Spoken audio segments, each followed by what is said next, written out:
महावीर चांपाजी राठौड़ की 608वीं जयंती के इस मांगलिक अवसर पर मैं आप सभी माननीय महानुभावों को हार्दिक बधाई देता हूँ, शुभकामनाएं देता हूँ। ये बात सर्वविदित तथ्य है कि महापुरुष किसी एक जाति, किसी एक समाज, किसी एक हलके, किसी एक धर्म के नहीं होते। वो सभी के होते हैं, तभी वो महापुरुष कहलाते हैं। अगर सीमित दायरे में उनका जीवन होता, वो सीमित दायरे में आबद्ध रहते, तो कभी महापुरुष की श्रेणी में नहीं आते। जिन महापुरुषों ने लोक की ललक की पूर्ति हेतु अपने प्राण अर्पित किए, उन्हीं की पाषाण पुतलियां थरप कर हमारे राजस्थान के कृतज्ञ जनमानस ने अपने हृदय में उन्हें संजोया रखा। ऐसे ही महापुरुषों में एक हमारे सामने जो उभर कर नाम आता है, वो चांपोजी राठौड़ का आता है।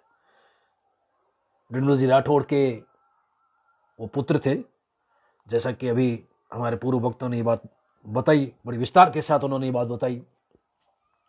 चांपाजी ने अपने जीवन काल में लगभग 52 लड़ाइयां लड़ी और उस 52 की 52 लड़ाइयों में अपनी महनीय वीरता प्रदर्शित की। और जब वो वीर गति को प्राप्त हुए, एक राजस्थान के कवि ने बड़ा अद्भुत दुआ लिखा है। उन्होंने लिखा है कि मास पड़च्चर शीश शिव और हंस अपच्छर हथ, चंपो चंपा फूल ज्यों होयोग्यो हथो हथ।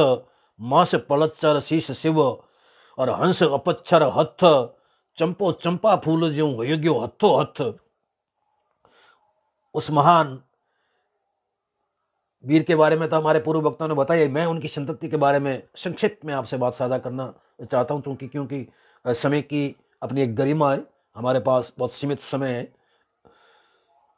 राजस्थान के अंदर कवियों ने लिखा है कि हमेशा उन महापुरुषों का नाम स्वर्ण अक्षरों से अंकित रहता है जिन्होंने केवल और केवल यश की कामना से अपना जीवन जिया और यश की कामना को अपने हृदय में संजोए हुए वीर गति को प्राप्त हो गए। तो मैंने लिखा कि मंडिया ऐसी भूमथे ज्यारा खोज जरूर, एर सुजस मग हालिया न काटन काल करूर। मंडिया ऐसी भूमथे ज्यारा खोज जरूर, कि ऐसे महापुरुषों के पच्चिन या मंडे रहेंगे और उन पच्चिनों का अनुसरण, उनकी संतति अगर उनमें संस्कार सिंचन हुआ है तो वो पीढ़ियां दर पीढ़ियां करती रहेगी। और ये बात आपसे साझा करते हुए बड़ा हर्ष की अनुभूति हो रही है, बड़े गौरव की अनुभूति हो रही है कि चांपावतों का इतिहास समुज्ज्वल रहा है। चांपावतों ने पीढ़ी दर पीढ़ी अपने पूर्वजों की स्थापित परंपराओं को, जीवन मूल्यों को, उनके सिद्धांतों को न केवल समझा, बल्कि अपने जीवन में उसको आत्मसात करके उस सिद्धांतों की क्रियान्विति भी की। गोपाल दास जी मांडावत, गोपाल दास जी हो, चाहे बल्लू जी चांपावत हो, चाहे सुर सिंह जी हो, चाहे अजीत सिंह जी चांपावत हो, चाहे पोकरण के ठाकुर देवी सिंह जी हो, सबल सिंह जी हो, अहुआ के ठाकुर जैत सिंह जी हो, कुशाल सिंह जी हो, सभी महापुरुषों ने पीढ़ी दर पीढ़ी उन जीवन मूल्यों को जिया और जनता की आवाज बनकर, जनता की आकांक्षाओं की पूर्ति हेतु उन महापुरुषों ने अग्रगामी होकर नेतृत्व संभाला और अन्याय को कभी सहा नहीं। क्योंकि चांपाजी की वीरता के बारे में तो आपने बताया। मैं एक बहुत प्रसिद्ध गीत आपसे साझा कर रहा हूं चांपाजी की वीरता से संबंधित, उनके समकालीन कवि का। हालांकि ये चांपावतों के इतिहास में छपा हुआ गीत है, लेकिन इस गीत के रचयिता कौन है वो नाम उसमें नहीं है। रचयिता चांपाजी के समकालीन जो दिग्गज कवि हुए डिंगल के महपाजी बारट खारी, उनका ये गीत मैं आपसे साझा कर रहा हूं। हमारे राजस्थान में गौर पूजन की परंपरा रही है और हमारी यहाँ ऐसी मान्यताएं हैं कि कुमारी कन्याएं गौर इसलिए पूजती है, व्रत इसलिए रखती है कि उसको वर भी श्रेष्ठ मिले और घर भी श्रेष्ठ मिले। तो एक राजस्थान की वीरबाला ऐसी कामना करती है गौर से पूछते समय कि मुझे वो वर कभी मत देना जिस पर चांपा राठौड़ की कुदृष्टि हो, वो उसका कोप भाजन हो। मुझे वो वर मत देना, मुझे तो वो वर देना जो चांपा की स्नेह दृष्टि में रहे। महपाजी ने बड़ी भावपूर्ण गीत का है, मैं गीत आपसे साझा कर रहा हूं। बहु के कर पूजा गवर कहे राय कंवरी, घणो सहेत स्नेह घणो न उमिया सो भरतारमो आपे, त्या बेरी ऋण माल तणोन चोवा चनण अगरचा चरचे, कुंकुम टीकी छोड़ कर जोधपुर ऋण जिका जाजरे, कंत तिको मत सगत कर अगत धूप ने वेद आरती, ध्यान ज्ञान परमाण धर चूंडा हरो जिका जुद चाहे, 20 हती मत देश्वर पोहप अंतर और परमल, जग रानी सेव जुगत चांपो ज्या जुद्ध न चढ़े, पत इसड़ो दे देश पत कर पूजा गवर कहे राय कंवरी, के जिनके खिलाफ चांपा युद्ध को अग्रगामी ना हो, हे माँ भगवती मुझे तो वो वर देना, ऐसा वर कभी मत देना जिस पर चांपा अपनी करवाल लेकर युद्ध में जाए और मैं वैधव्य को भोगूं। हम राजस्थान के इतिहास पर दृष्टिपात करते हैं। मैं आपसे पहले भी कई बार निवेदन कर चुका हूं और मैं आज भी आपसे ये बात निवेदन कर दूं कि राजस्थान के गौरवमय इतिहास को अगर हमें युवा पीढ़ी तक हस्तांतरित करना है, उसे सुरक्षित रखना है, उसे संरक्षित करना है, तो हमें राजस्थान के डिंगल काव्य को संरक्षित भी करना पड़ेगा और युवा पीढ़ी तक हस्तांतरित भी करना पड़ेगा। मुझे जब केपी सिंह जी ने कहा कि मुझे चांपा जी की जयंती पर कुछ बोलना है, मैं मेरे संग्रह से कुछ देख रहा था तो उसमें सतीदान जी लोलास का एक डिंगल गीत है और उसमें करीबन कवि ने 70-80 से ऊपर नाम दिए कि गोपाल दास जी किस युद्ध में वीरगति को प्राप्त हुए, विठल दास जी किस युद्ध में हुए, बल्लू जी किस में हुए, हाथी सिंह जी किस में हुए, और भी कुछ नाम, बहुत नाम आते हैं उसमें, नाम मुझे अभी याद नहीं है। गीत बड़ा वरेण्य गीत है और उसमें वो इतिहास सुरक्षित है। हाथी सिंह जी और बल्लू जी का जब हम इतिहास देखते हैं तो हम बड़ी गौरवान्वित होते हैं। हमें हृदय के अंदर एक अंजस की अनुभूति होती है कि वो कैसे महामना थे, वो कैसे स्वाभिमानी पुरुष थे, कैसे उद्भट विद्वान थे, कैसे उद्भट वो वीर थे। उन महान हुतात्माओं ने अपने स्वाभिमान की रक्षा, अपने सिद्धांतों की रक्षा, अपने जीवन मूल्यों की रक्षा, अपने प्राण दे दिए, लेकिन तब लग सांस शरीर में तब लग ऊंची ताण। वो हमेशा ऊंची ताणते रहे लेकिन नीचे नहीं। और जैसे कि राजस्थान के कवियों ने कहा है, पानी पुटक न जावो जो लोही जाजो लख, कि पानी इतना नहीं जाना चाहिए हमारा ये रक्त पूरा का पूरा प्रवाहित हो जाए, हमें चिंता नहीं है।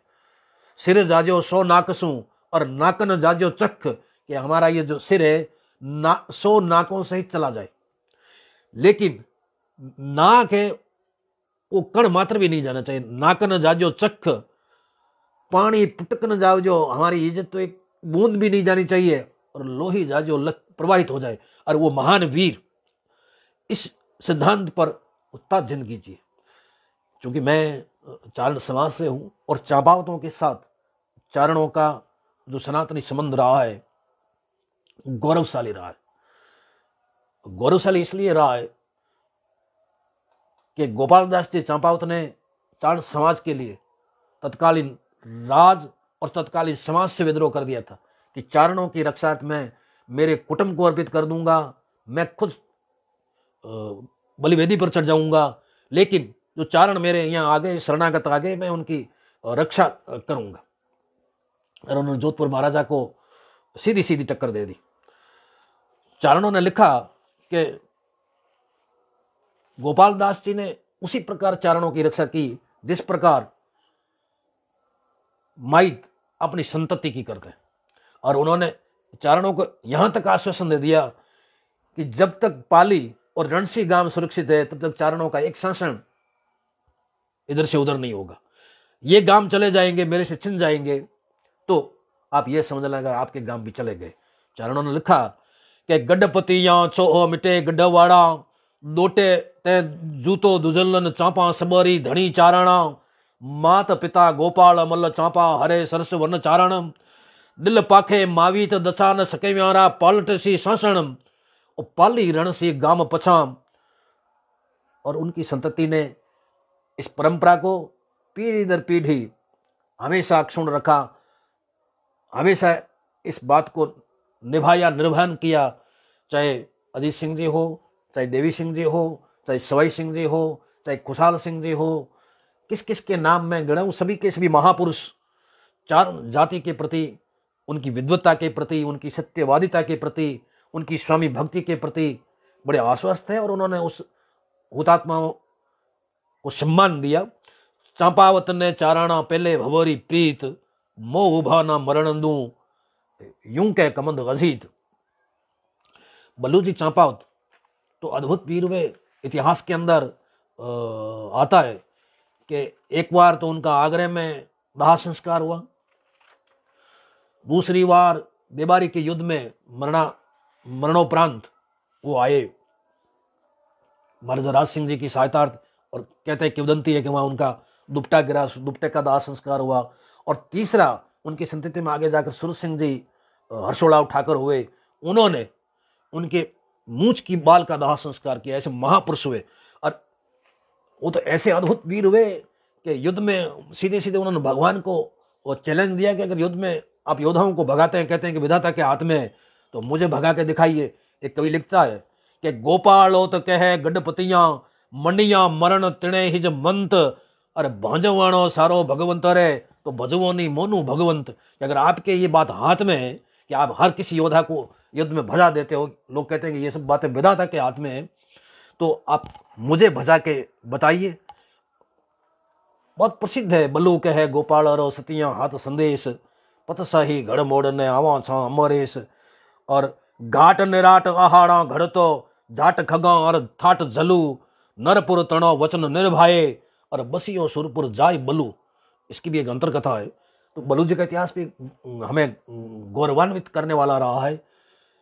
पूरे के पूरे चंपावतों का इतिहास, मध्यकाल का जो इतिहास है पूरा का पूरा हमें गौरवान्वित करने वाला रहा। उज्जैनी की लड़ाई में तो बिठलदास जी के नेतृत्व में 40 चंपावतों ने वीर गति प्राप्त की। एक राजस्थान का कवि लिखता है कि किणराई 2-4 है, किणराही 10-20, रया उज्जैनी राड़ में चंपावत 40। मेरे कहने का तात्पर्य ये है, कहने को बहुत कुछ बातें हैं, बहुत बातें कही जा सकती है। मेरा कहने का आपसे निवेदन यह है कि महापुरुष किसी जाति के नहीं होते, किसी समुदाय के नहीं होते, किसी इलाके के नहीं होते। वो सर्व जाति के होते हैं, सर्व धर्म के महापुरुष होते हैं। और उन महापुरुषों की महनीय बातें, गौरवशाली बातें हमारी भावी पीढ़ी को, हमारी युवा पीढ़ी को बिना किसी भेदभाव के पढ़ाई जाए, उन तक पहुंचाई जाए, ताकि उनमें देशभक्ति के कणों के आ सके, सांस्कृतिक चेतना आ सके, स्त्री के प्रति सम्मान की भावना आ सके। उन महापुरुषों ने यही किया। मुझे आपने बोलने का मौका दिया, मेरी बात सुनी। मैं आपसे यही निवेदन कर रहा था कि एक एक, भले सवाई सिंह जी हो, एक एक चंपावत पर बहुत विस्तार से बोला जा सकता है। इतने उन पर डिंगल गीत है, इतना उन पर काव्य है। एक मैं छोटे सी काव्यांश के साथ मैं मेरी बात को समाहार कर रहा हूँ। सवाई सिंह जी जब जोधपुर पधारे और विजय सिंह जी ने जब उनसे पूछा कि भाई वो जो देवी सिंह जी के पास, सबल सिंह जी के पास वो कटारी थी, अब वो आपके पास है कि नहीं, तो उसके मैं 2 दोहाले उस प्रत्युत्मना महाभड़ ने जो उत्तर दिया एक भरे दरबार के अंदर, उसको राजस्थान के चारण कवि ने अपने शब्दों में, बहुत ही सुंदर शब्दों में पिरो कर हम तक, हम आने जो हम जो परवर्ती पीढ़ी थी उस तक पहुंचाया। बड़ा गौरवशाली गीत है। कहते हैं कि पूछियो नाथ जद साच कहियो प्रगट, अर कटारी जिकण सु पृथ्वी कांपीन सांप वा कटारी देवसा सबल ने, और सबल वा कटारी मने सांपी साच कहिया थका साम रीश आवसो। कि अगर मैं साच कह दूंगा आप रुष्ट हो जाएंगे। और कहे ना कथन साच कहायो, पड़दड़ी मायजन हो तो जोधपुर, आप रे कहो कण भांत गायो। तो मैं आपसे यही निवेदन कर रहा था कि उन महापुरुषों की जयंतियां बिना किसी भेदभाव के मनाई जाए और युवा पीढ़ी तक उनके जीवन मूल्यों को, उनके आदर्शों को, उनके सिद्धांतों को पहुंचाया जाए, ताकि भावी पीढ़ी में संस्कार सिंचन हो सके।